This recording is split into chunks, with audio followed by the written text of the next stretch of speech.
만귀된 것을 신고하니라. 아멘. 자, 여러분 오늘 말씀 제목을 한번 같이 읽고 시작하겠습니다. 시작. 우리는 결코 하나 될 수 없지만 주님은 반드시 일하십니다. 아멘. 여러분, 우리가 결코 하나 될 수 없다라는 것이 진리라는 사실을 일단 이해하고 받아들이는 게 중요합니다.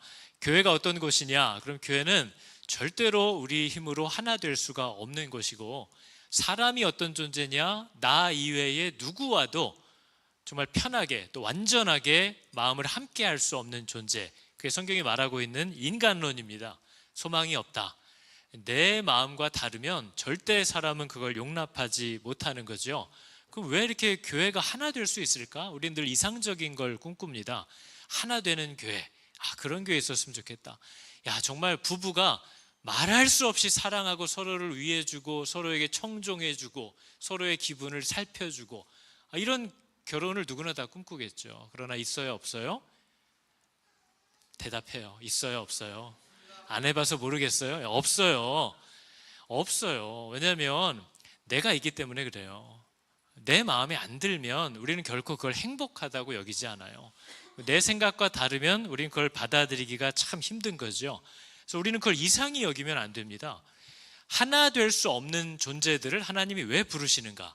그리고 그분이 거기서 도대체 뭘 할 수 있다는 건가? 교회가 하나님이 계시긴 한데요, 우리가 그렇게 고백하고 있고 그게 사실인데, 눈에 볼 때는 이게 과연 하나 되는 건가? 이게 과연 교회가 이래가지고 뭘 할 수 있을까? 근데 교회의 역사는, 성경의 증거는 이런 아수라장이고 엉망진창이고 늘 분열하고 하나 되는 것 같지 않은 공동체였는데, 하나님이 당신의 일을 하셨어요, 안 하셨어요? 그분은 그 가운데에서도 약속대로 일하실 수 있다. 이게 성경이 우리에게 가르쳐주는 내용입니다. 그러니까 그 내용을 자꾸 까먹고 온전한 교회를 만들어야 돼, 진짜 완전한 부부관계를 맺어야 돼, 이렇게만 만약에 생각을 한다면 찾을 수 없을 거라는 거죠. 찾을 수 없다고 하니까 또 맞아, 이렇게 살아도 돼. 그분은 더 심각한 문제가 있는 분인 겁니다. 그렇게 살라고 하시진 않았어요. 그러나 그런 현상을 벗어날 수 없다, 그런 존재들이다 라는 걸 얘기하고 있는 거죠. 오늘 우리가 읽은 이 장면은요, 이방인 교회를 대표하는 바울과 유대인들로 구성된 교회를 대표하는 야고보 사도 일행이 만나는 장면입니다. 그리고 오늘 만나서 대화하는 걸 살짝 들어보니까 이미 양쪽 사이에 텐션이 엄청나게 있어요. 저런 것들을 믿는 사람이라고 할 수 있어? 라고 서로 생각하는 포인트들이 있는 겁니다. 왜냐하면 이방인들은 아예 율법도 모르고 살다가 하나님이라는 분이 계시고 그분이 은혜로 우리를 부르시고 받아주셨다, 어떻게 보면 복음을 듣고 시작을 했어요. 근데 이 사람들의 삶에는 경건의 모양이 원래 없었고, 왜 이런 걸 하면 안 되는지에 대한 이해도 아직 없고, 그러다 보니까 교회를 다녀도 이런 걸 하는 게 뭐가 문제인가? 라는 모습이 있을 수도 있는 거죠. 근데 반대로 유대인들로 형성된 교회는 예수를 믿는 사람이 오늘 본문에 보니까 많았대요, 적었대요? 유대인 중에도요, 믿는 자 수만 명이 있었대요. 유대인들도 엄청나게 성령의 은혜로 돌아온 겁니다. 근데 여전히 돌아왔지만 이들에게는 율법을 지킴으로 의롭다함을 받는다라고 하는 그들의 이 생각과 전통이 잘 벗겨지지가 않는 거예요. 그래서 예수도 믿지만 율법도 지켜야 돼, 여기에서 아직 자유롭지 못한 거죠. 예수를 안 믿는 게 아니에요. 우리들도 예수를 믿었지만 과거 내가 가져온 지식과 생각과 경험이 자꾸 간섭을 하니까, 그래도 예수 믿어도 이런 걸 해야 되는 거 아니야? 당연히 이런 걸 해야지 하는 내 생각들이 있을 수 있는 거죠. 유대인들은 예수를 믿게 됐지만 여전히 율법을 의지하고 있고, 율법을 지켜서 구원을 받을 것처럼 살고 있고, 때로 그렇게 말을 해요. 그러니까 예수가 도대체 그럼 뭘 하러 오신 분이냐라는 의문을 갖게끔 만드는 그 연약한 포인트들이 있는 겁니다. 아직 미흡한 거예요. 근데 사도들은 복음을 잘 알거든요. 이방인들에게도 아직 연약함이 있고, 유대인들도 예수 믿는다고 자기들은 원래부터 이 율법도 잘 지켰고 지금은 복음까지 받아들였으니 우리가 얼마나 뼈대 있는 신앙인들이냐, 이 자부심이 넘치는 사람들이에요. 그런데 사도들이 보면 얘는 아직 복음을 제대로 이해하지 못했구나. 오직 예수, 오직 그리스도, 오직 은혜로 우리가 구원을 받았다는 사실을 아직 잘 이해하지 못하는구나 라는 것을 사도들이 보면 알 수 있어요. 그런데 이 두 사도가 그들의 상태를 이해하는 겁니다. 목회는 그런 거예요. 목양은 그런 거예요. 하나님의 말씀이 너무나 명확하지만 지금 이 사람들을 부르신 주님, 그들을 붙잡아 주신 분께서 이 사람들을 결국 기르고야 마실 거라는 믿음을 가지고 그 아직 연약한 사람들을 성도, 형제 부르면서 교회로 함께 자라져가는 그 수고를 하는 자들이 사역자들인 거죠. 교회의 일꾼들인 거죠. 그래서 이들이 비록 연약하지만 이런 모습이 있기 때문에 아직 예수 믿는 거 아니야 이렇게 섣불리 얘기할 수 없습니다. 성령이 그들의 마음을 여셨어요. 성령이 그들을 부르셨어요. 그러나 아직 이해가 부족한 거고 아직 자기가 뭘 믿고 있는지에 대한 것이 정리될 시간이 또 경험을 통하여 이해할 시간들이 필요한 거죠. 우리는 그걸 함께 자라간다라고 표현하는 거죠. 믿는 사람 맞아요. 근데 말을 들어보면 허점이 너무 많아요. 이해를 못해서 그 자유를 못 누리기도 해요. 그걸 사도들이 보고 있는 거죠. 그래서 오늘 보니까 유대인 중에 예수 믿은 사람이 한둘이 아닙니다. 유대인 중에 믿는 자 수만 명이 있으니 여전히 뭐의 열성을 가진 사람들이에요? 율법의 열성을 가진 사람들이래요. 이게 여러분 교회의 상태입니다. 우리 교회 안에도 사람들이 다 예수를 믿는다고 해서 같은 생각과 같은 경험과 같은 기준을 갖고 있는 건 아니에요. 그래서 우리 교회 안에 보면 헌금 바구니 왜 안 돌려요? 얘기하는 분이 있고 그걸 왜 돌려요? 얘기하는 분이 있어요. 그럼 옆에서 또 한 분이 헌금을 도대체 왜 하는 거예요? 이런 분도 앉아 있는 거죠. 그죠? 교회 안에는 부활절에 계란 안 먹어요? 충격을 받는 분이 있어요. 이단인가? 어떤 분은 부활절에 계란을 왜 먹어? 이거는 이방인들이 했던 그 풍습 따라하는 건데 그것 때문에 또 충격을 받는 분이 있어요. 우리가 찬양할 때 손을 들고 찬양하고 싶은 분이 우리 가운데 있고요. 손 좀 내리지 방해되는데 난 조용히 찬양하고 싶은데 라고 생각하는 분이 아까도 앞뒤로 앉으셔서 찬양을 드리고 계세요. 그게 교회의 현실이에요. 방언 기도가 얼마나 유익하고 얼마나 능력 있는 건데 이 교회는 왜 방언으로 뜨겁게 기도를 안 해? 답답한 분이 계시고 방언은 그 귀신 장난이야 라고 생각해서 불편해하는 분이 우리 교회에 다 같이 있어요. 똑같은 사람을 이렇게 가리키면서요, 내가 저분 때문에 교회 다니는 거잖아 얘기하는 분이 있고요, 그 똑같은 분을 가리키면서 내가 쟤 때문에 교회 나오기 싫어 얘기하는 분이 공동체 안에 같이 있어요. 우리는 예배 후에 애찬을 안 해서 너무 서운하다, 교제할 뭐가 없다, 그거 힘들어하는 분이 계시고요, 내가 이 교회 애찬 안 한다고 그래서 등록했다 하신 분이 있어요. 교회의 상태입니다. 제 설교를 듣고도요, 설교가 너무 쉬워서 좋다고 얘기하는 분이 있고요, 설교가 너무 어렵다라고 얘기하는 분이 언제나 동시에 존재합니다. 수련회 다녀오고 목장 모임을 딱 하고 오면요, 저한테 대번에 전화가 와요. 큰일 났어요. 목사님 이번 모임에서 정말 큰일이 났어요. 근데 그 똑같은 목장을 갔다 오신 분이 이번에 너무 좋았어요 하시는 분들이 있어요. 제가 주일날 이렇게 들어오잖아요. 목사님 뭐 힘든 일 있어요? 살이 빠져 보여요. 여기 딱 모퉁이만 꺾으면요, 목사님 뭐 좋은 일 있어요? 얼굴 밝아 보여요. 어쩌라는 건지 모르겠어요. 도대체 내가 어쩌라는 건지. 내 같은 얼굴로 방금 10초를 지났을 뿐인데 얼굴이 너무 안 돼 보인다는 분이 있고 얼굴이 너무 좋아 보인다는 분이 있어요. 뭐예요? 찬양팀이 너무 좋아서 연습하는 것부터 들으려고 일찍 오시는 분이 있어요, 우리 교회에. 근데 어떤 분은 귀가 아파서 찬양 끝날 때 들어온다는 분도 있어요. 그러니까 좋은 교회란 내 의견이 반영되는 교회고 나한테 맞는 교회가 좋은 교회인 거죠. 그러니까 이게 지금 교회 회중의 상태입니다. 이게 우리들의 현 주소예요. 그런데 결론적으로 이 유대 사도들이 각자가 돌보는 목양하는 종족들이 이방인이고 저긴 유대인이에요. 그러니까 서로 생각이 달라요. 저것들 저거 절기도 안 지키고 경건의 모양도 없고 은행이 저거 은행인 줄도 모르고 아직도 저런 짓 하고, 예배 드리고 나면 막 간신히 참았네 그러고 저 현관에 가서 담배 피고 있고, 저런 것들 왜 가만히 놔두냐 이러는 분들이 계시고요.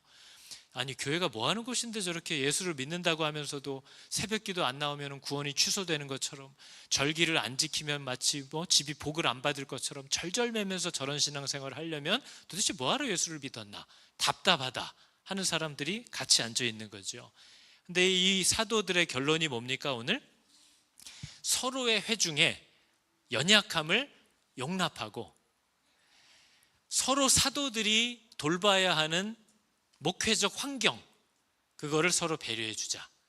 그러니까 우리가 유대인 이방인들에게 괜히 율법의 짐을 니네도 져라 이런 거 하지 말자. 이방인에게 절대 이런 거 왜 안 지키냐, 왜 이런 거 안 하냐, 왜 이런 거 못했냐 이런 걸로 그들을 괴롭히지 말고, 다만 너무 이해될 수 없는 음행, 우상의 어떤 이 제물의 피를 먹는 거, 유대인들이 너무 극도로 꺼려하는 거, 이런 정도만 배려해달라 이렇게 얘기를 합시다. 그리고 유대인들에게는 뭐래요? 유대인들이 갖고 있는 그 율법을 존중하려고 하는 마음, 그 율법의 형식을 우리가 존중하기로 합시다.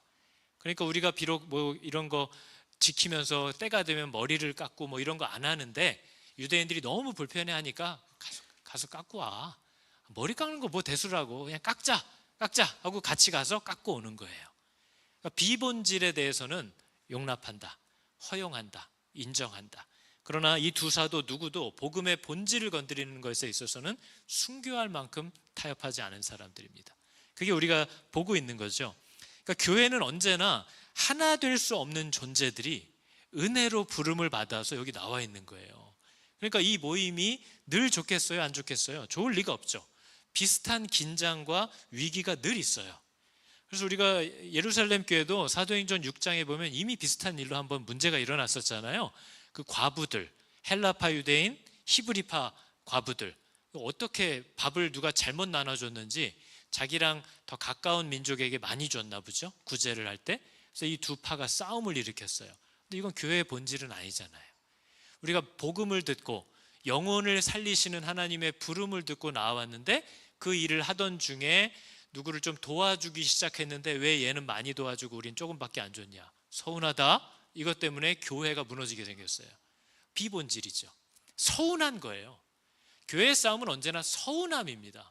인정해주지 않는다라는 거예요. 비본질입니다. 우리는 우리가 인정받기 위해서 교회로 부름을 받은 게 아니에요. 나는 죽고 그리스도께서 나를 통해 사신다. 우리는 그게 본질이었기 때문에 이건 비본질인 거죠. 목사님 그런 티 같은 얘기 하지 마세요.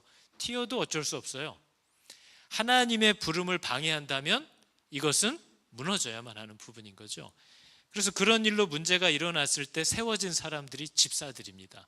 이게 지금 우리 교회의 재직들, 서리 집사로 1년간 자기를 하나님 앞에서 시험하겠다고 나온 사람들. 그러니까 집사는 어떤 사람이냐면요, 갈등의 문제를 해결하기 위해서 임명을 받았던 사람들이에요. 집사는 교회가 본질적인 사명을 행하려고 하는데 그걸 방해하는 일들이 자꾸 따라올 때, 교회가 해야 될 일을 계속 하게끔 하기 위해서 그걸 방해하는 일들을 뒤처리하고 뒤에서 책임지고 돌아보는 일로 섬기는 사람들, 그게 성경이 말하는 집사들이었어요. 그 사도들이 이런 문제가 딱 터졌을 때 바로 캐치한 게 너무 놀라운 겁니다. 저희는 보통 누가 구제를 하는데 저 사람은 100불 주고 이 사람은 150불 줬대. 그러면 당장에 누구야? 누가 나눠줬어요? 집사님 좀 일로 와보라고 해요. 아니 왜 여긴 100불 주고 여긴 150불 줘가지고 이렇게 교회를 어렵게 만듭니까? 하고 그 사람을 불러다가 어떻게 할 것 같은데, 사도들이 문제가 일어났다, 분쟁이 시작됐다라는 얘기를 듣자마자 내린 결론이 놀랍게도 뭐였습니까? 우리가 받은 사명의 우선순위를 놓쳤다, 이 얘기를 먼저 하는 거예요. 문제는 그냥 일어나는 게 아니에요. 어떤 이유로 일어났던 하나님의 허락이 없이, 또 하나님이 우리에게 뭔가를 하시려는 좋은 의도가 없이는 그 어떤 일도 허락되지 않는다. 믿는 사람들의 신앙 고백이잖아요. 그러니까 문제가 일어나니까 사도들이 제일 먼저 추스리고 결정했던 게 교회가 이 일을 했었어야 되는데 어려운 사람들이 계속 오다 보니까 그들을 돌보다가 방향이 틀어졌다. 그래서 우리는 원래의 부름에 충성되게 돌아가기 위해서, 우리가 말씀과 기도에 전무하기 위해서 이 일들을 살펴줄 우리 같은 성령 충만하고 충성된 자들 7명만 뽑아주십시오 해서 시작된 직분이 집사입니다. 그러니까 여러분, 집사는 뭐 하는 사람이에요? 화평케 하는 사람이에요. 집사는 분쟁의 자리에서 화평케 하는 사람들이어야 하고 교회의 우선순위를 놓치지 않기 위하여 섬기는 사람들이에요. 그렇기 때문에 여러분 뭐예요? 예루살렘 그 수만 명의 교회가 단 7명의 집사로 화평을 찾았다는 것을 알아야 됩니다. 그 말은 오늘날 교회라는 곳이 집사라는 사람들 때문에 교회가 분란이 일어났다. 이건 교회의 수치입니다. 집사들 때문에 교회에 분란이 자꾸 일어난다. 누굴 알아주네 안 알아주네, 제가 내 말을 듣네 안 듣네, 이거 갖고 집사들끼리 싸우고 있어요. 교회의 수치입니다. 하나님 앞에 정말 엄중히 심판받게 될 허물이라는 것을 이해하셔야 돼요. 집사는 화평케 하려고, 분열을 조장하는 자들이 아니라 분열을 해소해 달라고 부름을 받은 사역자들과 말씀을 가르치는 일 외에는 모든 기준이 똑같았던 성령으로 충만하고 충성되며 사람과 하나님 앞에 칭찬받는 사람들, 그들을 뽑았다는 거죠. 그래서 여러분, 집사가 우스운 직분이 아닙니다. 목사, 장로, 권사, 집사 이렇게 직분의 서열이 있는 게 아니라 이 동일한 사명과 목적을 이루려 함에 있어서 그 일을 함께하는 팀이 장로회와 목사와 장로들과 사도들과 집사와 권사들, 일꾼들인 거예요. 그러니까 이 일을 함께 맡는 팀이라는 개념이 사람 세계에만 들어오면 오염이 됩니다. 그죠? 우리는 하여튼 만나면 일단 서열을 정해야 되잖아요. 몇 살이세요? 이렇게. 몇 살이세요? 무슨 뜻이에요? 내가 길까? 네가 길래? 이거잖아요. 말을 놔도 되니? 높여야 되니? 누가 시켜야 되니? 이런 거잖아요. 그러니까 만나면 일단 서열을 정하려고 하는 게 우리들의 습성인데, 우리가 내일 말씀에도 나오지만 하나님 나라의 질서는 뭐래요? 하나님이 큰 자가 작은 자의 발을 씻기는 거래요. 세상과 다르대요. 그게 하나님 나라의 질서야. 우리는 탁월한 자가 그러지 못한 자를 섬겨. 큰 자가 작은 자를 섬기는 거야. 나중 온 사람에게 밥 네가 먼저 먹으라고 앞으로 보내는 게 하나님의 나라야. 그게 성경이 우리에게 가르쳐주는 내용이에요. 근데 교회가 그걸 다 잊어버린 거죠. 뭐 인정받는 곳인 줄 알아요. 칭찬받아야 되는 줄 알아요. 그렇지 않아요. 교회의 모든 직분은 일하라고 부름을 받은 거고, 그걸 자기가 기뻐해서 하는 사람들인 거죠. 그러니까 이런 집사들과 함께 우리 교회가, 이 땅의 교회들이 왜 존재해야 되느냐, 저는 그거에 모든 성도들이 답을 갖고 있어야 된다고 생각해요. 교회가 왜 있어야 하나? 믿는 사람들이 세상에 있어야 하는 이유가 뭐냐? 그러면 얘기할 수 있어야죠. 얘기를 할 수 있어야죠. 우리가 성경을 보면서 우리 교회가 처음 생겼을 때도 제가 가지고 있는 질문과 대답은 이런 겁니다. 우리 교회가 왜 있어야 하는가? 근데 성경을 보면 교회가 왜 존재하고 교회가 나타나면 뭐를 했는지가 너무나 명확하게 명시되어 있거든요. 성경에는. 교회는 뭘 하는 곳이냐? 우리가 오늘 말씀을 보니까 성령이 임하시고 베드로가 성령의 충만함을 받아서 하나님의 말씀을 선포하기 시작했을 때 어떤 일이 일어났어요? 그 말을 받은 사람들이 생겨났어요. 그들이 세례를 받았어요. 세례를 받았다는 건 장례식을 한 거예요. 난 죽었습니다. 난 이제 그분의 종입니다. 그분을 따라서만 살겠습니다. 그게 세례입니다. 그날에 신도의 수가 몇 명이 더했던 거예요? 3,000명이요. 그럼 여러분이 어떻게 해야 돼요? 우리 교회 이 숫자도 어떻게 할 줄 몰라가지고 장소가 없어요. 뭐가 없어요. 교사가 없어요. 목자가 없어요. 목장 구성을 할 수가 없어요. 맨날 이거 걱정하는데 하루에 3,000명이 등록을 하면 도대체 이거 어떻게 해야 되는 거죠? 하루 3,000명? 장소는 저희가 개척하고 나서 지금까지 맨날 하는 얘기예요. 장소가 없어요. 이 오클랜드의 대부분의 교회들이요, 다 장소가 없대요. 자기 건물을 크게 갖고 있는 교회도 장소가 없어요. 그러니까 이건 어제 오늘 일이 아닙니다. 우리 교회만의 문제도 아니에요. 근데 예루살렘 교회는 사람들이 하루에 3,000명이 등록을 했는데 아무런 동요가 없습니다. 그냥 하던 걸 해요. 뭘 한 거예요? 그들이 사도들의 가르침을 받는 일과 교제하는 일과 빵을 떼는 것과 기도에 전념하였다. 교회에 아무 문제 없죠? 우리 뭐 성가대 없어요? 이런 얘기가 없어요. 교회는 모이면 저걸 해요. 근데 저게 맞춤표, 쉼표가 어디에 꽂혀 있느냐에 따라 약간 해석을 잘해야 되는데, 원래 원어의 쉼표는 이렇게 되어 있는 겁니다. 사도들의 가르침과 교제, 그리고 빵을 떼는 일과 기도들에 전념했다. 전념했다라는 말은요, 계속해서 헌신했다, 집요하게 이어갔다라는 뜻이에요. 그러니까 교회는 만나면 저걸 해야 되는 거예요. 그게 교회의 정체성이에요. 근데 그 말을 쉽게 말하면 뭐 하냐면요, 예수를 믿고 나니까 이 사람들이 뭔가를 열심히 했다라는 얘기를 하는 게 아니라 교회는 무엇으로 세워지는 것인가를 보여주는 말씀이에요. 교회는 다른 걸로 세워지지 않습니다. 교회는 저걸로만 세워져요. 왜냐하면 교회를 세우신 분이 저렇게 세우게끔 하셨기 때문에 그래요. 그래서 저 안에 있는 내용들이 뭐예요? 말씀이 교회를 세워요. 그죠? 하나님의 말씀이 선포되면 사람의 마음을 돌이켜요. 그리고 그 사람으로 하여금 하나님을 따르게 하고, 그 하나님의 말씀은 우리를 어디로 인도하느냐? 다른 영혼에게로 인도해요. 그래서 그 사람과 내가 연결되게 하고 그 사람에게 내가 받은 바 은혜를 전달하게 해요. 그래서 그 사람과 내가 연결되어서 함께 자라가요. 그래서 한마디로 오늘 말씀이 쉼표가 어디에 있냐면 사도들의 가르침과 교제 이렇게 되어 있는 겁니다. 왜냐하면 사도들의 가르침이 뭐예요? 사도들의 하나님의 말씀의 가르침을 진짜 받은 사람들은 그 말씀을 받은 사람들을 서로 돌아보며 책임지는 교제를 시작합니다. 그게 그 말씀이 이루는 열매예요. 그래서 여기서 얘기하는 교제는 집사님 시간 돼? 내일 2시에 차 마실까? 이런 교제가 아니에요. 여기서 말하는 성도의 교제는요, 말씀을 받은 사람들이 받은 말씀대로 살아가기 위하여 이 사람에게 필요가 없나? 부족함은 없나? 어려움은 없나? 하는 것을 서로 돌보고 책임지는 것, 그게 교제입니다. 성경이 얘기하는. 그러니까 우리의 교제는 나 이분하고 일주일에 2-3번씩 만나서 뭐 서너 시간 가는 줄 모르고 얘기하다와 그 교제를 얘기하는 게 아니고요. 어떤 분이 성도로 세상을 살다가 어려움을 당해서 재정적인 어려움을 만나서 건강에 문제가 생겨서 지금 힘든 시간을 보내고 계시대요 라고 하니까 누군가가 그분을 찾아가서 집 앞에 봉투를 먹을 거를 놓고 갔어요. 그게 이 성경이 말하는 교제예요. 그 사람을 돌보고 책임지는 것. 그래서 우리 교사들 중에도 이번에 교사를 뽑을 때 교사가 없어 같이 해줄래? 근데 한 교사가 그 얘기를 했거든요.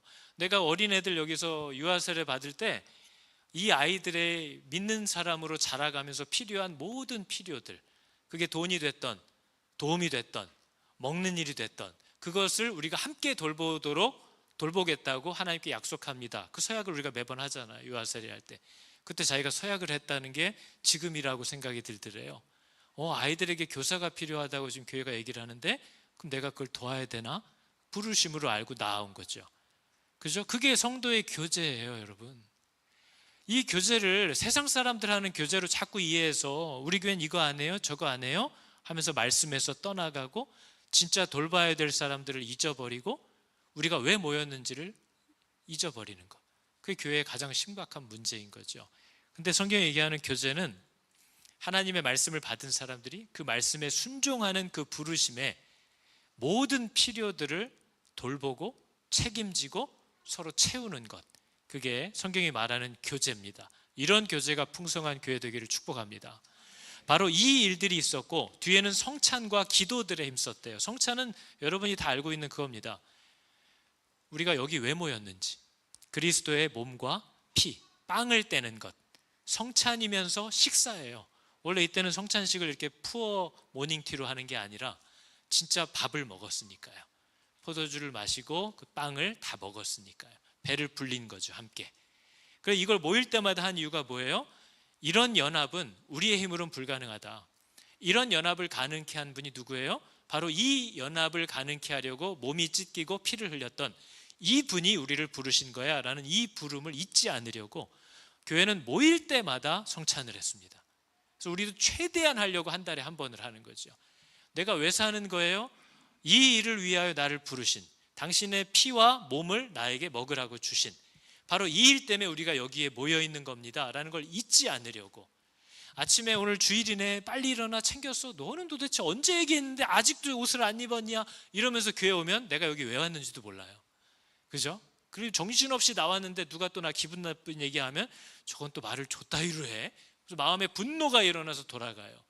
그러니까 내가 여기 왜 왔는지를 잃어버리는 거죠. 그래서 성경은 너희는 모일 때마다 이것을 행하여 기억하라고 했어요. 내가 여기 왜 왔어? 내가 이 땅을 왜 사는 거야? 그분의 몸과 그분의 피가 왜 나를 위해 주어진 거야? 무슨 부르심이야? 그걸 모일 때마다 기억하라고.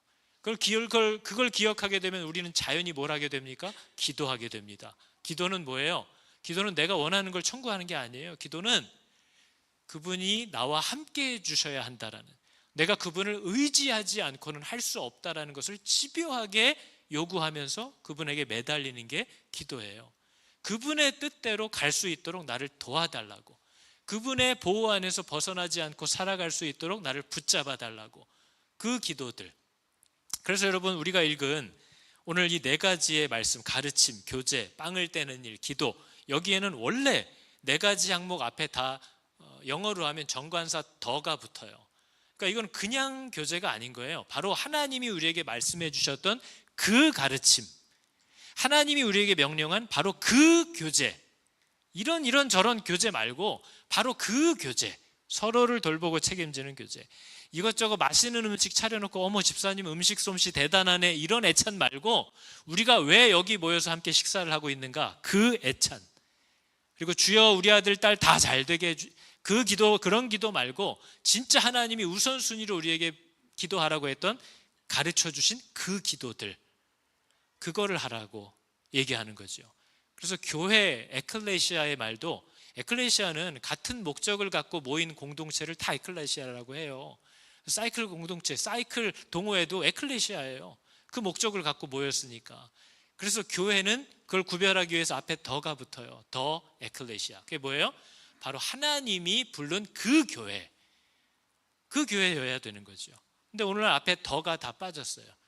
교회는 교회인데 나 친한 사람, 나 좋은 사람, 내가 신앙생활하기 좋은 그런 교회 다니는 거죠. 가르침도 뭐예요? 공자 말씀에도 그런 얘기가 있대. 야, 빌 게이츠가 그런 얘기를 했는데 마음에 확 와닿더라. 그런 가르침 말고요, 예수의 가르침, 하나님의 말씀, 교제도 우리끼리 너무 잘 맞아서 그냥 만나면 맨날 밥 먹고 다니는 그런 교제 말고 성경이 얘기한 바로 그런 교제, 이런 것들을 얘기하고 있는 거죠. 그래서 여러분, 이러한 모임을 교회에 몇 명이 오던 사람이 오면 바로 시작했습니다. 이걸 하면 되는 거예요. 그럼 그들이 알아서 말씀의 가르침을 받고 말씀에 순종하여 사람을 찾아가고 내가 왜 이런 부름대로 사는지를 날마다 확인하고 그 일을 이루기 위해서 함께 기도하고, 그게 교회가 하는 일의 전부입니다. 그럼 나머지 어떤 사역, 기가 막힌 아이디어, 사람들에게 접근할 수 있는 방법, 그건 다 여러분들이 여러분의 삶의 현장에서 하면 되는 거잖아요. 그러나 적어도 교회 공동체는 이걸 벗어나서 엉뚱한 길로 가면 안 돼요. 모든 성도들이 바로 이런 교회의 사명을 갖고 나아갈 수 있게끔 언제나 우리는 모이면 이걸 하는 거죠. 근데 문제는 뭐예요? 장소가 없잖아요. 우리도 장소가 없어. 양육을 할래도 교육관에 한 팀밖에 안 되고, 끝나고 모일래도 2부 예배가 있고, 어떡하냐, 이게 맨날 우리들의 마음이었어요. 근데 사도행전을 보면 장소 문제로 고민한 적이 없습니다. 왜일까요?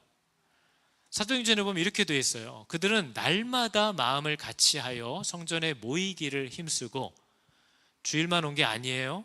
날마다예요. 자기들이 할 수 있을 때마다. 만약에 이 공간도 여러분 주일 내내 아무 때나 쓰세요. 그럼 다 순서를 나눠서 쓸 수 있겠죠. 그리고 뭐예요? 집에서, 저게 다른 번역으로 보면 집에서 집으로 돌아가며 함께 떡을 떼고 기쁨과 순전한 마음으로 음식을 먹고 하나님을 찬미하며.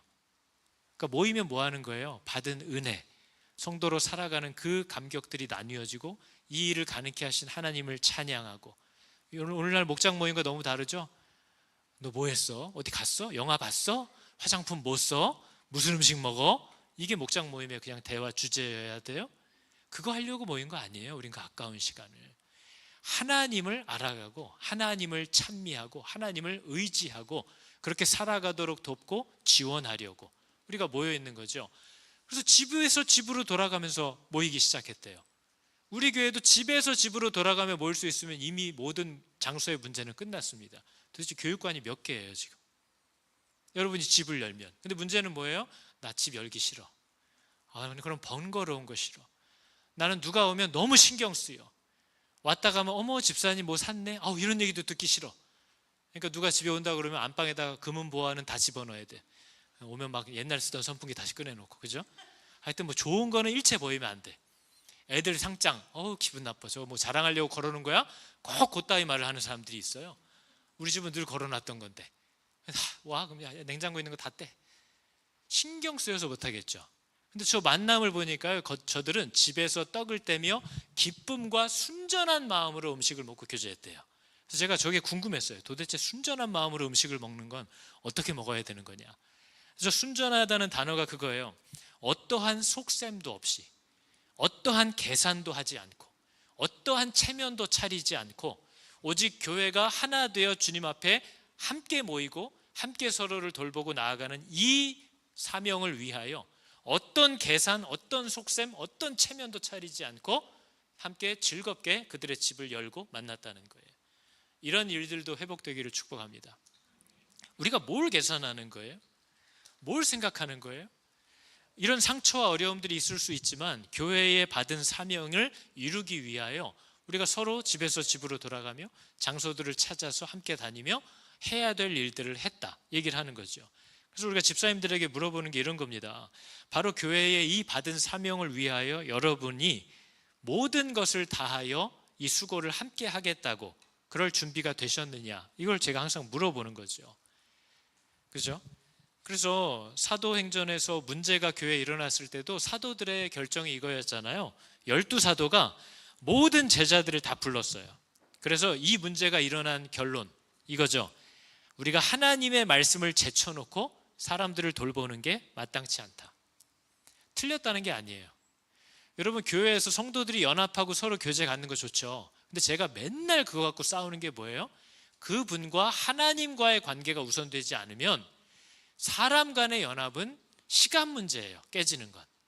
그게 오히려 교회를 허문다고 매일 얘기하는 겁니다. 내가 먼저 하나님과의 관계를 갖는 것에 실패하면 사람과의 연합은 의미가 없어요. 그럼 바벨탑은 하루아침에 무너진다고 계속 얘기하는 거죠. 그런데 교회마다 누가 있어요? 교회를 통해 주시는 하나님의 명령에 순종하며 하나님과의 관계를 쌓으려는 수고는 없고 계속해서 사람들과 뭘 해보겠다고, 사람들을 모아보겠다고, 좋은 일을 하겠다고. 그분들이 제일 위험한 분이라고 계속 얘기하는 겁니다. 그분들이 교회를 허무는 결정타를 날릴 뿐이라고, 조심하시라고, 하지 마시라고 계속 얘기하는 거예요. 그 어떤 것도 앞설 수 없대요. 오늘 말씀이 뭐래요?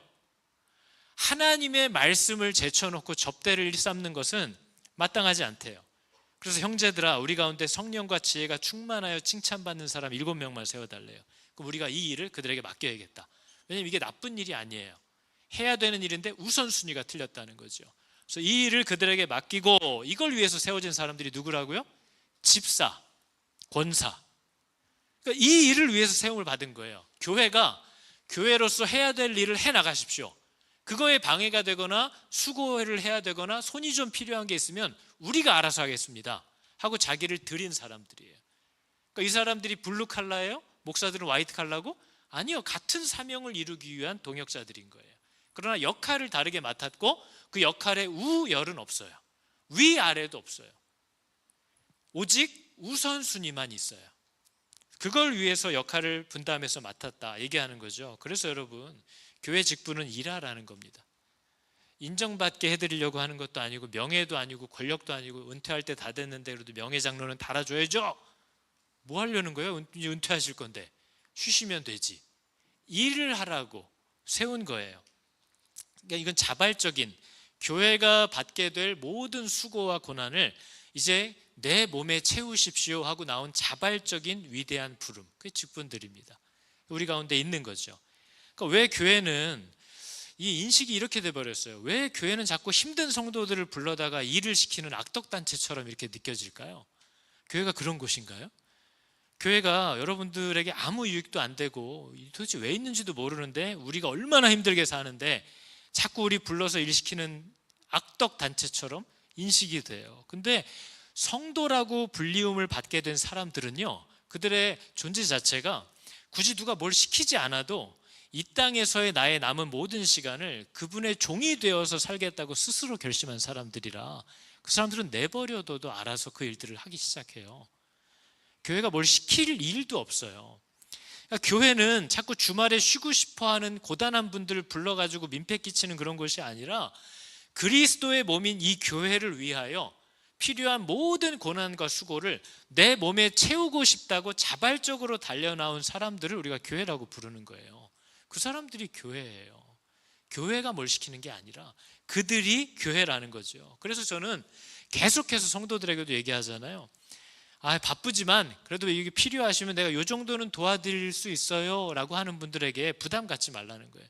안 도와주셔도 되니까 먼저 그리스도를 만나시라고 얘기하는 거예요. 어떻게 만나야 되냐면요, 내가 진짜 값없이, 돈 없이, 아무 수고한 것도 없이 오직 하나님의 은혜와 사랑으로 그냥 오직 배 터지게 받아 먹기만 했구나, 나는 정말 아무 한 것이 없이 은혜로 살아왔구나 라는 사실을 깨닫고 그게 민망하고 송구하고 염치가 없어서 죽을 것 같이 느껴질 때까지 그냥 받으시라는 거예요. 교회 오면 그것만 하시라, 받으시라고. 그럼 어떤 일이 일어나는 거예요? 내가 한 일도 없이 하나님의 은혜를 받기만 했구나 라는 사실을 깨닫고 도저히 이렇게는 염치 없어서 못 살겠고 내가 도저히 이렇게 더 이상 살고 싶지 않다는 결론에 다다른 성도들이 있어요. 예수를 믿을 때 일어나는 일이 그거예요. 내가 다 받았구나. 내가 해드린 것도 없고 해드릴 것도 없구나. 그래서 나는 한 것도 없이 받았기 때문에 그분을 향한 나의 감사와 사랑과 기쁨을 어떻게든 표현해보고 싶다라는 사람들을 부르는 게 직분입니다. 그런 분들 나오시라는 거예요. 그런 분들이 또 나와가지고 나는 일하는데 저것들은 놀아? 이러면 다시 들어가세요. 필요 없어요. 그러면 다시 나도 저렇게 놀다가 은혜를 받았지? 라는 사실이 깨달아질 때까지 계속 드세요. 앉아서 계속 받아 먹어요. 그러다가 이건 아니다. 내가 남은 시간 얼마 안 되는데 이렇게 살면 되나? 하나님 나를 쓰세요 하는 분들 나오라는 거예요. 그래서 모든 일을 나 혼자 다 할 것처럼, 그래도 기쁘고 감사한 사람처럼 살아가라는 거예요. 누가 알아주나 몰라주나 그게 나랑 무슨 상관입니까? 누가 나에 대해서 이런 말을 하나 저런 말을 하나 그게 내가 무슨 상관이냐는 말이에요. 내가 그분께 감사해서, 그분께 고마워서, 그분을 사랑해서 하는 일인데, 남들이 뭐라고 하든 나에 대해서 이런 오해를 하든 저런 오해를 하든 나랑 무슨 상관입니까? 나는 하나님을 찬양합니다 하는 사람들 나오라는 거예요. 그게 직분이라는 거죠. 그래서 여러분, 우리의 교회 방향에 대하여 늘 강조하는 바, 교회는 사람입니다. 교회는 그리스도를 사랑하여서 따르기 시작한 그 사람을 교회라고 얘기하는 거예요. 그래서 우리 교회의 사역은 뭐예요? 그런 사람들을 세우는 거예요. 그게 우리 교회의 사역의 전부예요. 충성된 자들, 주님이 부르시는 자들을 하나님의 방법대로 받아서 세우는 것, 그 일을 하려고 모였지, 이런 행사 저런 행사 프로그램 내가 하고 싶은 건 왜 못하게 하는 거예요, 이런 거 하려고 여기 모여 있는 게 아니에요. 그분을 따라 살기로 작정하고 그걸 즐거워하는 그 교회들, 그들을 세우고 그들을 부르시는 자리로 보내려고 하늘그림교회는 여기 있는 거예요. 그래서 우리 교회가 처음 시작할 때 뭐예요? 이 사명을 방해하는 일, 혹은 나쁜 일은 아니지만 이 일에 에너지를 자꾸 뺏어가는 일이 혹 생긴다면 하지 말자. 되게 가난한 교회 비전이죠. 부르심대로 못하게 하는 일이 생기는 것 같으면 그건 하지 말자. 그게 전부입니다. 지금도 마찬가지예요. 그래서 말씀으로 하나님이 사람들을 어떻게 부르시는지, 하나님이 부른 사람들이 어떻게 다른 사람들을 돌보고 책임지기 시작하는지, 그리고 그것을 일이라고 여기는지 영광이라고 말하는지 보라는 거예요. 그걸 살아가는 교회들, 그게 우리 가운데 있다고 얘기하는 거죠. 그래서 여러분, 이 사역에는요 고난이 따라요. 예수님이 먼저 가시면서 보여줬잖아요. 이 길 좁아, 문도 좁아, 길도 좁아. 그리고 절대 쉬운 게 아니다. 그리고 나도, 주인도 이렇게 대했는데 너희들일까 보냐, 너희는 더 할 수 있다는 거예요. 그래서 뭘 얘기하는 거예요? 누구든지 나를 따라오려거든 자기 십자가를 지고 자기를 부인하고 나를 따라와라. 근데 성도는 어떤 사람이에요? 그걸 좋아하게 된 사람을 성도라고 얘기하는 거예요. 아무나 크리스찬이라고 얘기하는 게 아니에요.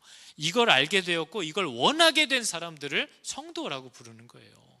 그래서 이 성도들이 그 길을 걷기 시작해요. 그러나 교회 사역은 하나님의 뜻대로 잘한다고 일이 술술 풀리는 데가 아닙니다. 왜냐하면 세상 어둠과의 전쟁이기 때문에 많은 일들을, 많은 방해들을 일하고도 욕먹고 수고하고 실패하는 이런 일을 만날 수밖에 없어요. 그러나 그 현상 자체가 문제가 아니라, 그런 현상이 아무리 일어나더라도 하나님은 반드시 당신의 일을 하신다. 그게 우리가 받은 약속이기 때문에 두려워하지 않고 서운하지도 않은 거예요. 내 눈에는 지금 일들이 잘 안 되는 것 같은데 주님이 말씀하신 대로 갈 때 그분은 그분의 계획을 이룰 거야. 그러니까 내가 그건 걱정할 부분이 아니야. 내가 걱정할 것은 말씀하시고 부탁하신 대로 내가 하고 있냐 안 하냐, 그리고 그 하는 것을 영광스러워하냐 어느덧 불만 불평이 되어버렸냐, 그게 내가 돌아봐야 할 유일한 거라는 거죠. 그래서 여러분, 아까 우리 했던 찬양이 있습니다. 약할 때 강함된다라는 건요, 우리의 힘으로 할 수 없다라는 걸 깨닫게 되는 그때에 이 모든 일을 실제 하시는 분이 누군가 하는 것을 세상이 보게 된다는 거예요.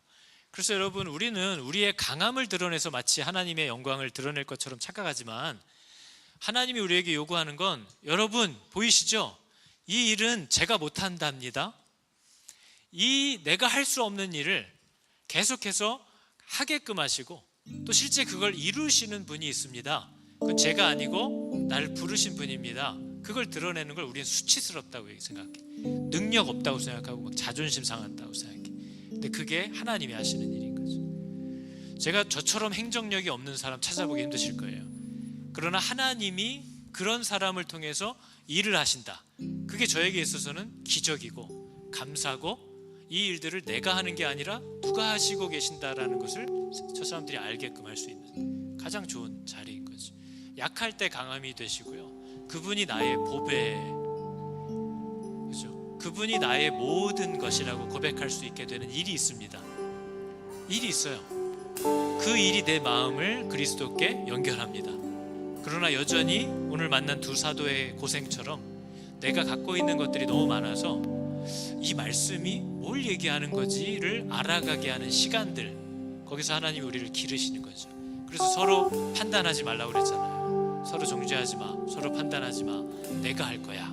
그러니까 나를 믿고 너희들끼리는 뭐라고 하지 마. 그리고 너만 쳐다봐, 너만 내 말을 들어. 이게 하나님이 우리에게 부탁한 내용 아닙니까? 그래서 이 시간 함께 찬양할 때 여러분, 우리의 약함을 자랑하시는 저와 여러분 되시기를 축복합니다.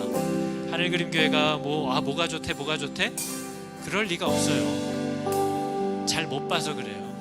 제대로 몰라서 그래요. 제가 담임 목사라서 아는데요, 소망이 없어요. 저도 소망이 없어요.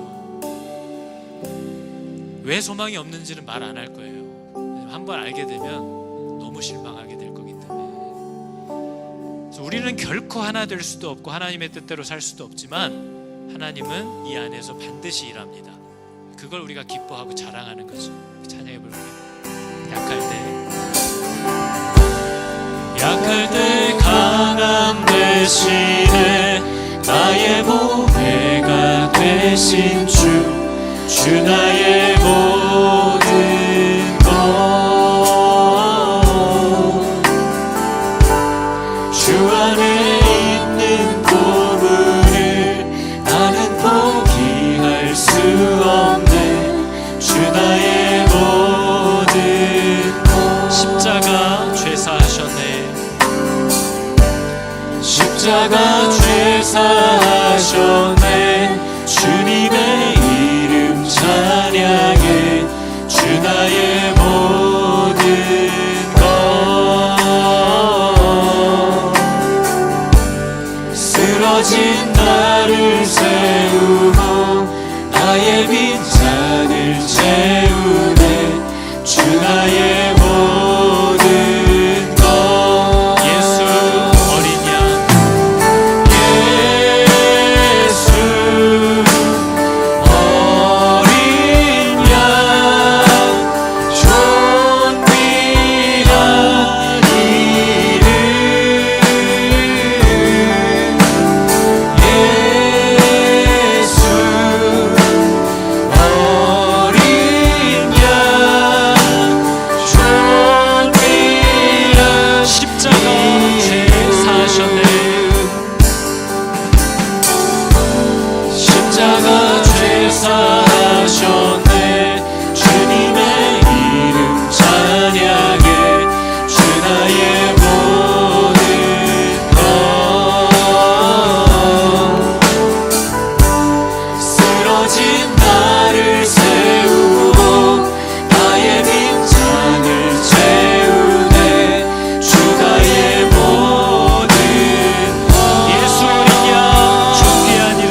나를 이 교회를 위한 종으로, 하나님의 나라를 위한 일꾼으로 주님 받으시옵소서. 모든 것을 드린 자들, 아버지, 오늘 성경이 얘기하는 직분, 집사님, 아버지, 이러한 사람들 우리 가운데 계속해서 세워가게 하여 주셔서 믿는 것이 바로 저것을 말하는구나 깨닫기 시작하는 우리 유대인의 성도들과 이방인의 성도들처럼 바로 바라보고 쫓아갈 수 있는 귀한 믿음의 본들이 계속해서 세워지고 뿌리 내리는 그런 교회 되게 해달라고, 그런 내가 되게 해달라고 시간 주여 한번 해주시고 간구하며 나가도록 하겠습니다. 주여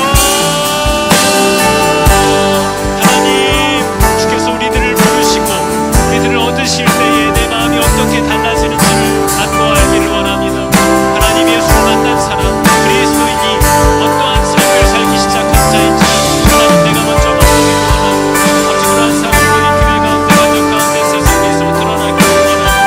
주여 우리에게 충만한 은혜를 주게 하여서 이 모든 일들 가운데 일하시는 내 하나님을 주님으로 만나게 하여 주시고, 하나님, 하나님의 교회 안에서 정말 삶을 따라 살기를 원하고 작정한 믿음의 분들이 나타나게 하여 주시고, 그들이 진실로 하나님의 힘께 붙잡고 나아가는 교회들을 다루게 하여 주시옵소서.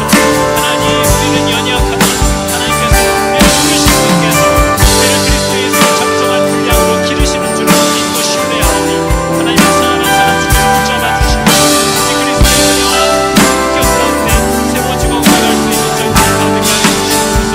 주님, 내 연약함을 아시는 줄, 하나님 내 아픔을 아시는 줄, 하나님께서 나를 부르셨을 때 이미 모든 기운을 가득히 하실 하나님의 확실함과 온전함과 하나님의 보장이 있는 줄을 알고 아버지가 따라가기 시작하였습니다. 주여, 모든 그들의 마음을 주셔서 하나님, 믿는 자들이 받을 교회이고 믿는 자들에게 부어지는 은혜가 무엇인지를 주여로 다 깨달아하는 자녀들 되게 하여 주시옵소서.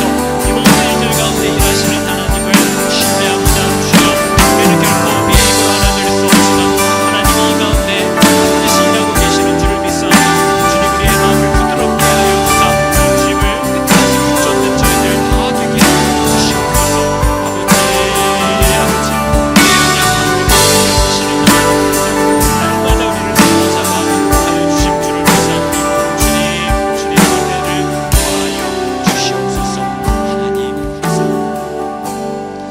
하나님, 우리는 결코 우리의 힘과 노력으로 하나 될 수 없지만 우리의 가정도 이미 실패하였고 교회도 마찬가지고 살아가는 세상에서도 나는 왜 이렇게 불편하고 화가 나고 어려운지, 우리는 절대 하나 될 수 없다라는 사실을 내가 알지만 그 가운데서 우리를 부르신 분이 반드시 일하시는 줄을 알고 섣불리 판단하거나 결정하거나 정죄하는 말을 삼가는 지혜가 있게 하여 주시옵소서.